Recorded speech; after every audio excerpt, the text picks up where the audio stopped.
In simple terms, fear is the response to perceived physical or emotional danger. Fear is your brain's way of recognizing a threat and prompting you to protect yourself. If we were in ancient times, our fear response would be necessary to keeping us safe. Nowadays, not so much. We're not facing imminent danger like people were back then. Sure, there are other dangers that are present in our current times, and fear is absolutely appropriate in those situations. However, there are other situations where fear is not warranted. We just have to train our brains to not be fearful of those situations. In this episode, I'm sharing 6 money fears hurting your success. My goal is to help you work through these fears and see what amazing things come out on the other side. Now, before I get into the money fears hurting your success, I want to spend a little bit more time discussing how fear can be misleading in certain circumstances.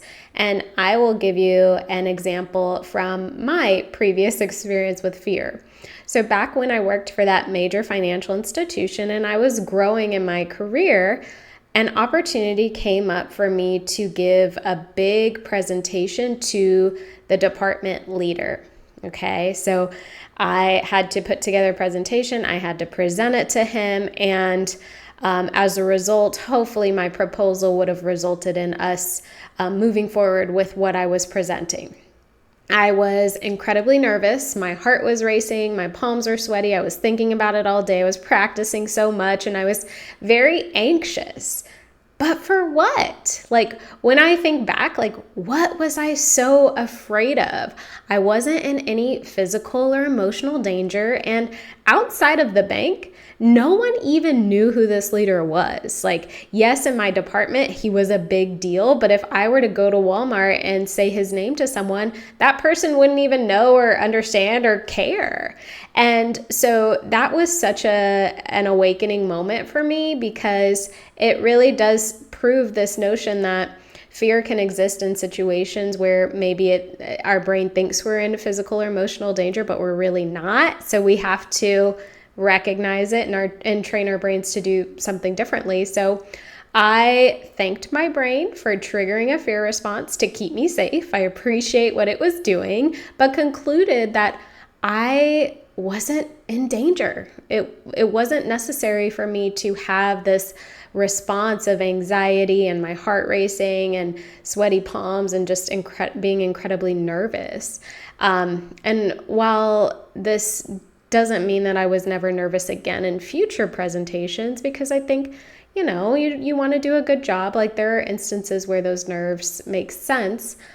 It did make it easier, though, in the future. So once I recognized that all of this response was a fear response that really wasn't warranted, it did help me in the future when I was in situations like that.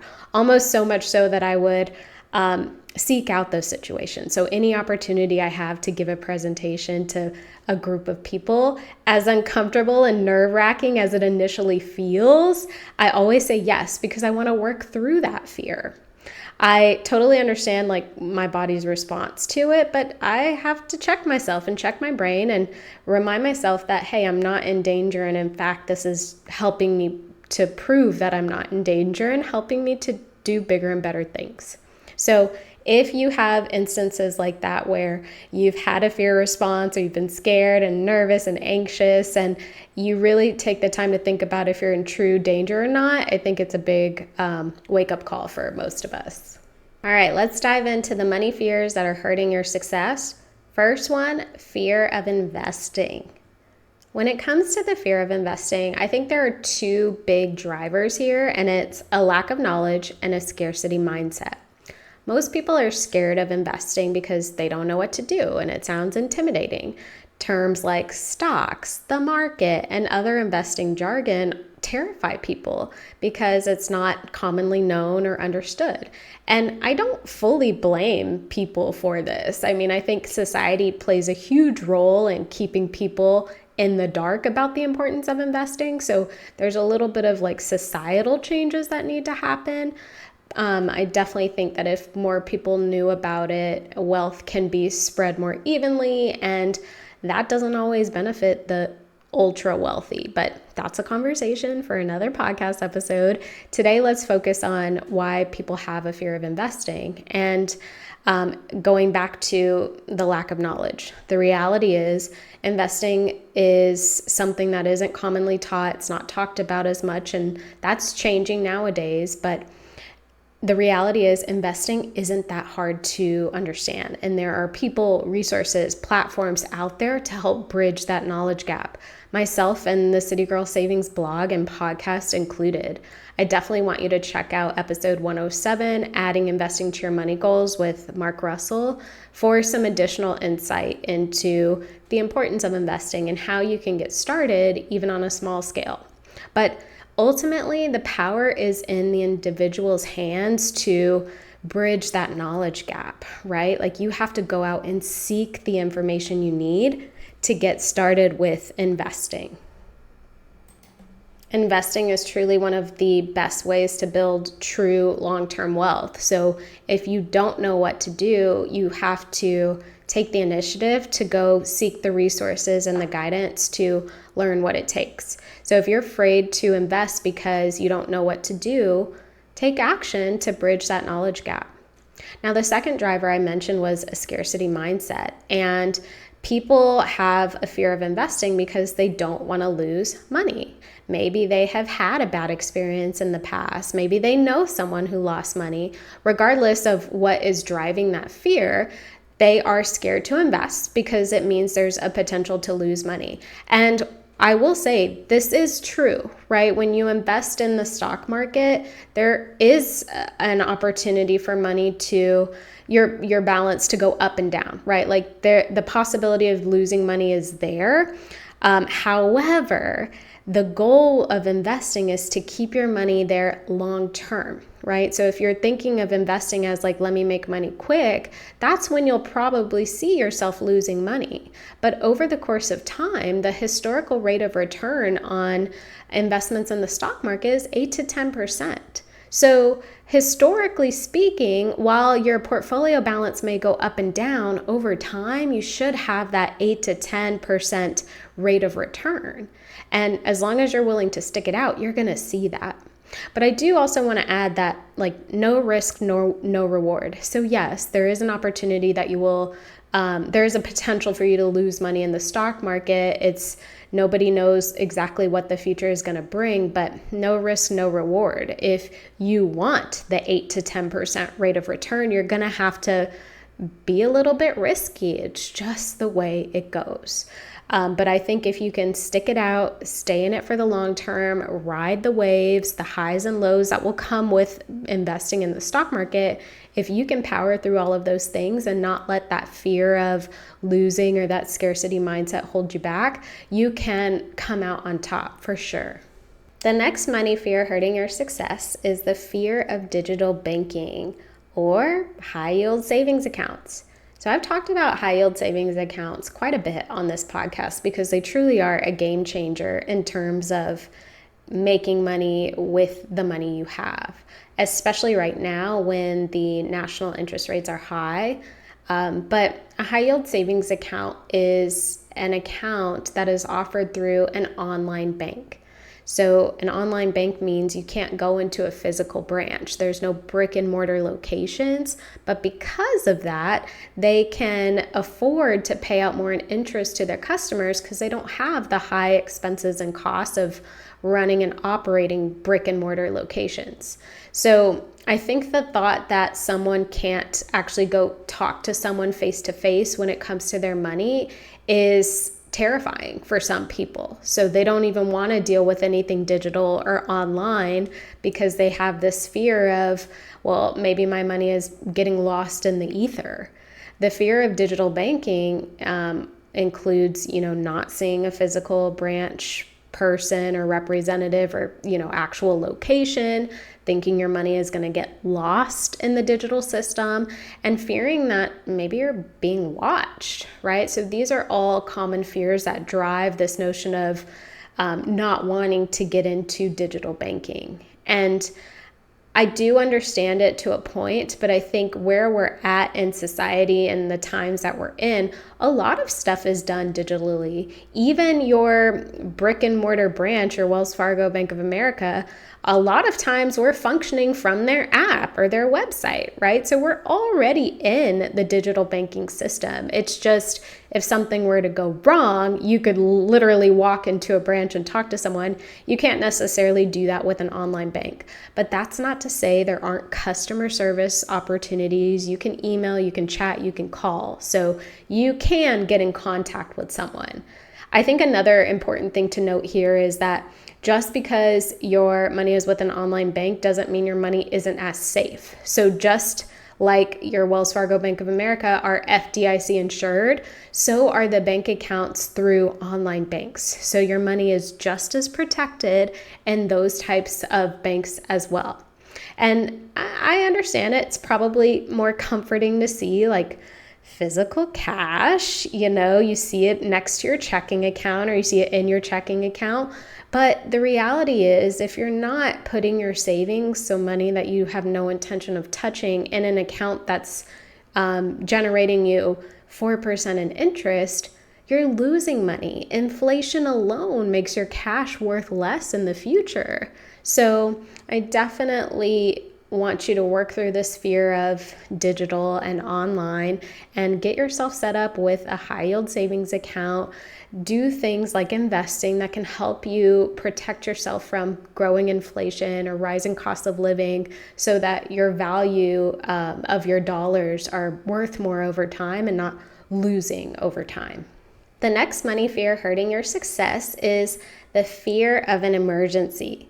And let me just say, I completely understand the fear of an emergency because if you have a lot to lose, right? The more you have, the more you grow, the more you gain, the more you can lose if something goes wrong. But I think that mindset and that fear is a losing battle for a few reasons. First, you are what you think about. So if you're constantly fearing or thinking about worst case scenario, I feel like you're putting out into the universe that this should be the reality, right? So if you're constantly thinking about this going wrong, that going wrong, things are going to go wrong. And that's not to say that if you're always positive, nothing goes wrong. But if you're just constantly in this state of negativity and fear and anxiety, things are going to happen to grow those fears and those thoughts and those anxieties. So you have to be able to kind of level set with yourself and put things in place so that if something does happen, because it's inevitable, if something does happen, you're covered, whether it's through insurance or a savings account or, having multiple streams of income. There are things you can do to protect yourself from things going wrong. And, you can only control yourself. This was a very hard thing for me to grasp and understand, and I still struggle with it today. Things outside of your control can happen that create a terrible situation, and there's nothing you could have done about it. There's nothing you could do about it. Trying to fight that, trying to prevent things outside of your control from happening is a recipe for failure. You cannot fight it. Things are going to happen the way they're meant to, and you can't necessarily change that. And whether that means an emergency or not, like maybe it's something really good that's out of your control that happens, or it's something really bad. I think the important thing is to let go of that need to know, to control, to manage and maintain. Let that go. It's going to help tremendously, and it's going to just take a lot of pressure and anxiety and stress off of your shoulders. And I'm talking to myself here too, because I have a tendency to try to control as many outcomes as possible. And when things don't go the way I plan them to, or things don't go, how I would have controlled them, it throws you back. It throws me back and can get me in a reactive state. So being mindful of that, it's not going to always be perfect, but I think consciousness is very big here. So try to focus only on what you can control. Now, in terms of money, fearing an emergency can condone bad behavior as well. So here's an example. I had a client with significant credit card debt. And our main focus was to pay the debt off as quickly as possible. But during our weekly sessions, I noticed that she kept using her credit card. Like her credit card, one specific credit card balance actually kept growing. And I asked her, why are you using it? And it was in her wallet. And I said, okay, why is it still in your wallet? None of your cards should be in your wallet, so you can't use them. And she said it was in her wallet because if she had an emergency, she wanted to have it. So we talked about this. I asked her, when was the last time you actually had an emergency? And she couldn't remember. She couldn't tell me. So I told her she's adding to her debt because she's keeping this card around for emergencies, but spending it on non-necessities. And so we had to work to shift her focus to building up a savings to cover emergencies, and then refocus to paying down debt with the card out of her wallet. So I think this is where the fear of an emergency can condone bad behavior. Basically, you're so scared that an emergency is going to happen, you put a credit card or account you shouldn't be using in easy use manner. So you have it in your wallet and you use it for things that are not an emergency because you haven't fixed your bad spending behavior. But you justify it because, well, if an emergency happens, at least I have this card.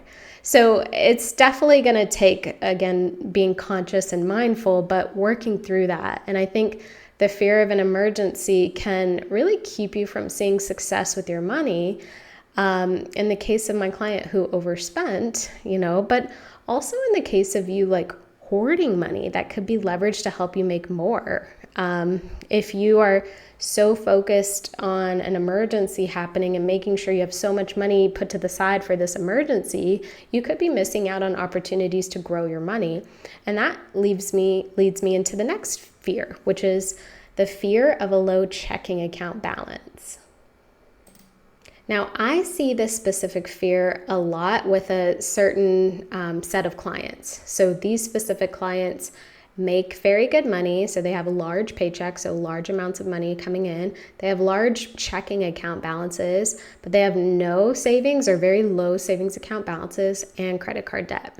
So it's been a trend that I've seen with some of the clients I've worked with.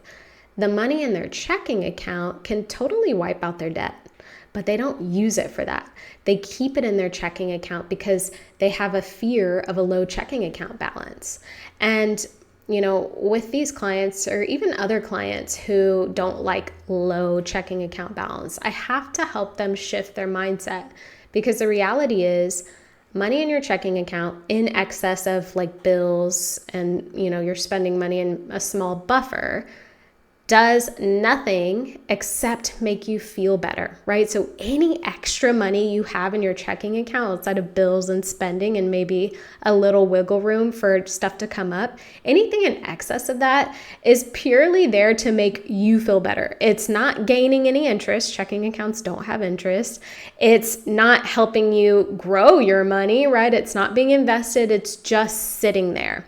So it's actually costing you money, because if we think about inflation and the cost of living, it's only there to make you feel better. And I think, people want to feel good. They want to feel like they have money, but in reality, they have debt and they don't have a savings. So their perspective needs to shift because they're getting good feelings out of things that aren't actually conducive to them growing in their finances. I really think if you have extra money in your checking account that could be used to pay off debt, for example, then you are actually costing yourself more money because you're not earning interest on that checking account balance, but you're paying interest on your debt. You're literally losing money. You would actually save more money by paying off your debt with the extras that you have in your checking account. Just yesterday, I kind of had this conversation with a coaching client because she had spent her money, right down to the wire in preparation for the next pay period, which we had planned for, right? And that was making her nervous because her balance was was very close to zero.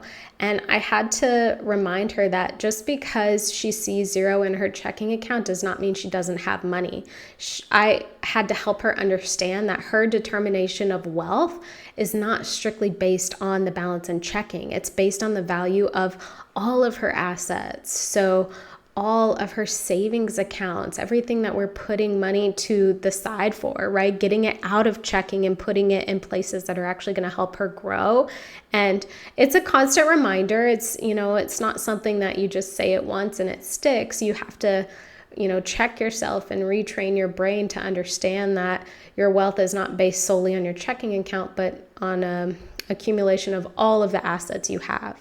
Checking accounts are only one form of assets, and there are plenty of others with many more financial benefits. So if you have a fear of a low checking account balance, make it a point to open your mind to looking at all of your asset accounts and understanding that as long as you have money in savings and you're, putting money in investments and you're paying your debt down, it's okay if your checking account balance is low. The next money fear that could be hurting your success is the fear of spending your money without getting a tangible return.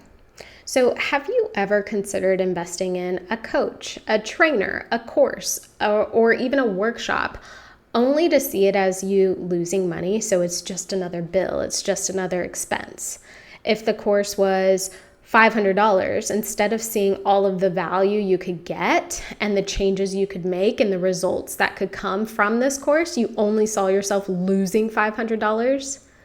I think the fear of spending money without a tangible return is one that could be incredibly detrimental to your money success.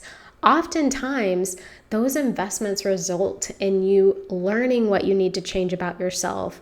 And those changes, the things that you need to change and knowing what to do next, is what actually brings the results.